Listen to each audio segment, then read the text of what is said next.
All right. This is actually a pretty disappointing video to have to make because I stuffed up streaming the last session.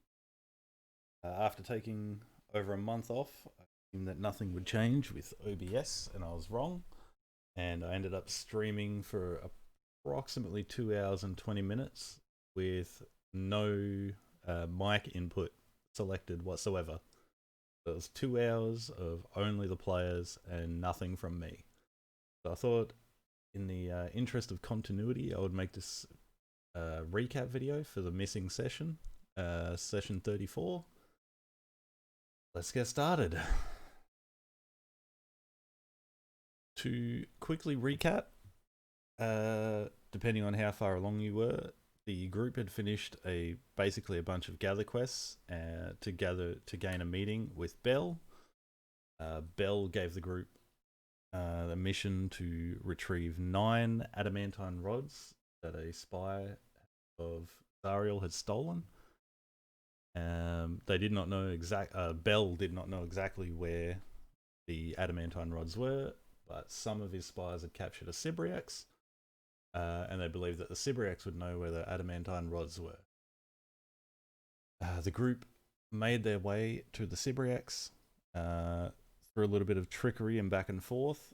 Cybriax managed to convince the group to let it go in return for answers, and it immediately attempted to flee. Scraps and one of the guards of the Cybriax were feeble-minded, but they ended up recapturing the Cybriax, and Barney actually tricked the Cybriax into giving them the location of the adamantine rods, a crashed flying fortress that Bellicross said he knew exactly where it was, and they left. They made their way to the wrecked flying fortress. Along the way, finding a patch of Avernus that seemingly was perpetual firestorms that Riala in the Demon Grinder managed to easily dodge out of the way. They got to the wrecked flying fortress, made their way inside through one of the many holes in the hull, made their way up directly, approximately 8 or 9 floors up a like a submarine-like tubular ladder, and found not only that was just about everything destroyed, that the wrecked flying fortress had been there for ages, and in exploring they found a bunch of destroyed machinery, and when Manu stood to look out over a large gaping hole, a swarm or a flock of rocks attacked. The group managed to dispatch them all, with Manu taking a few high dives off the edge. Being a ridiculous monk, he was completely unscathed by the thing. That brings us up to session 34.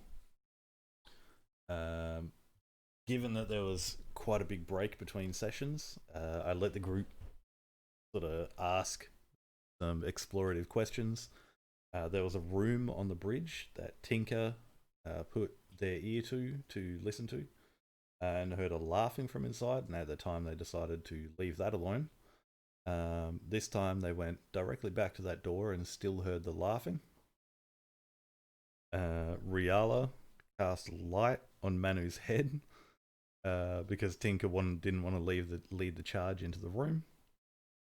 Inside they found some more wrecked machines, and a gnoll gnawing away at some humanoid bones, completely unfazed by not only the bright light off of Manu's bald head, but the group's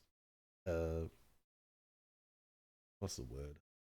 Presence. The group's presence did not bother him at all. Also in the room was another door. Went through that door and came into what appeared to be some sort of office where a panel had ripped off a wall and crushed a demon. The gnoll pushed past Manu and Tinker to start gnawing on the bones of that demon.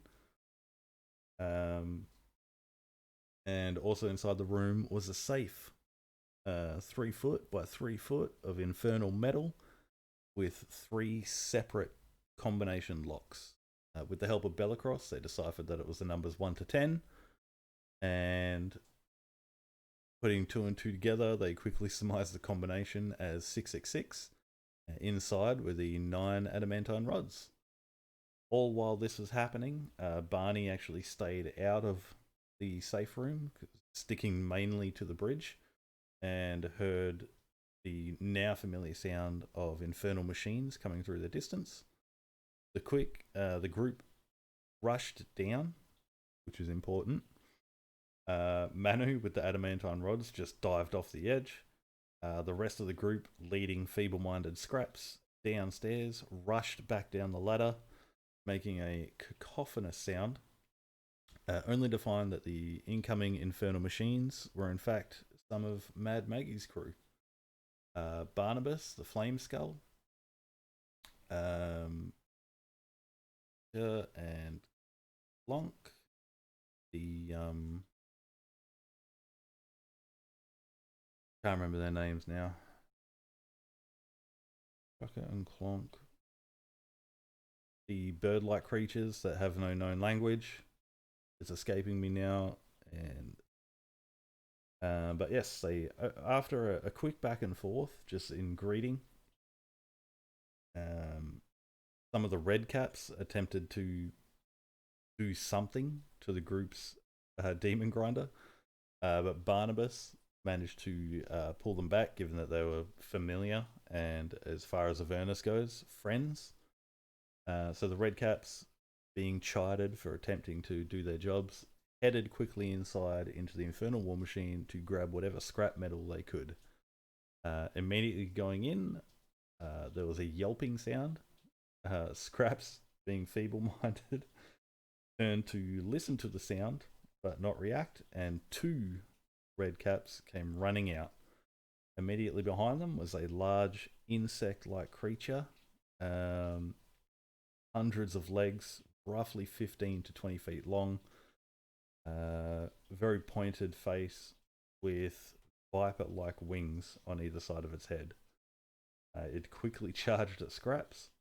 Scraps, at least having the presence for self-defense, started attacking it, and the group got themselves into a melee with this creature. On the creature's presence being made known to the rest of the group, Mad Maggie's crew dipped. They're like, I'm not having any of this shit, and bailed. Barnabas, in the interest of friendship, used a level 3, level 3 magic missile, but proclaimed that was all he could do, and they left. The group ended up dispatching the creature. Barney had the idea, roughly around level 4 or level 5. As they were going up the ladder, they heard like a hissing, squelching sound. Barney had the idea that maybe they just killed the creature that was causing that, so they quickly went back up, only to still hear that sound, and they decided to leave it alone and leave the wrecked flying fortress.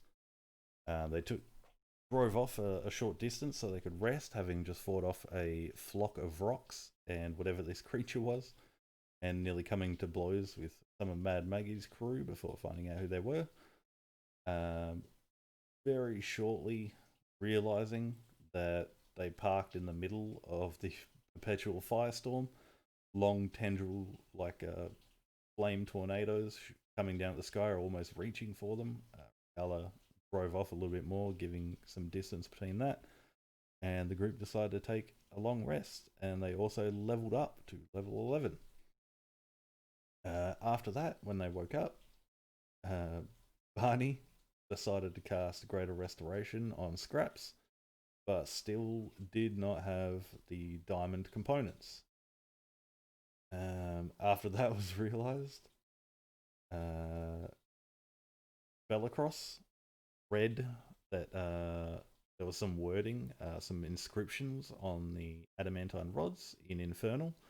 On each of them was a number 1 to 9 and the words Solar Insidiator.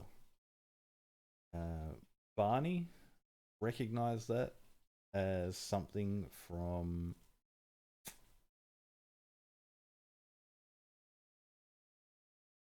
recognized it. Thavius Krieg, the previous leader of El Terrell that they found in the basement of the Vanthamper Manor. The companion in El Terrell was referred to as a solar insidiator in that contract. Barney shared that with the group, as well as vocalizing their need for diamonds. It was after vocalizing their need for material components that they noticed that their surroundings had changed and that they had found themselves inside the Wandering Emporium again. Hardy expressing his great longing for their presence again and offering to provide Lulu 2.0 to see her. The group traded some assorted items like Titan blood, which Riala had kept some of, for some diamonds. And Tinker, having never been there before or hearing of this place, was offered trade for 3 items. They were offered a sword, a bag, and a stone.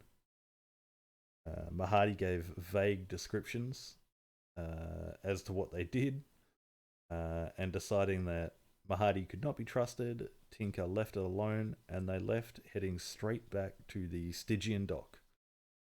On arrival to the Stygian dock and the bridge, heading en route to Bell's Forge, the group decided to take up Bezelstein on his offer of an upgrade to the Demon Grinder, choosing to go with a stomach acid bile sprayer. So Balacross flew off to go and get Bezelstein, explain the situation. They left the Demon Grinder with Bezelstein, who craned it off the side of the bridge down to the lower levels where he would work on it, and said it would take as long as it takes. And Balacross said and started leading the charge back to Bell's Forge. I know that's a disappointing way to find out what happened in the session. There's a lot of the minutiae that you miss in something like this, but unfortunately I stuffed it up. I hope you all stick along for the story. I've fixed the situations. I've fixed the problem since, and we'll be continuing this coming Tuesday, 7:30 p.m. Australian Eastern Daylight Savings Time. Thank you all for watching. I hope you have a lovely day, morning, night, whatever it is. Goodbye.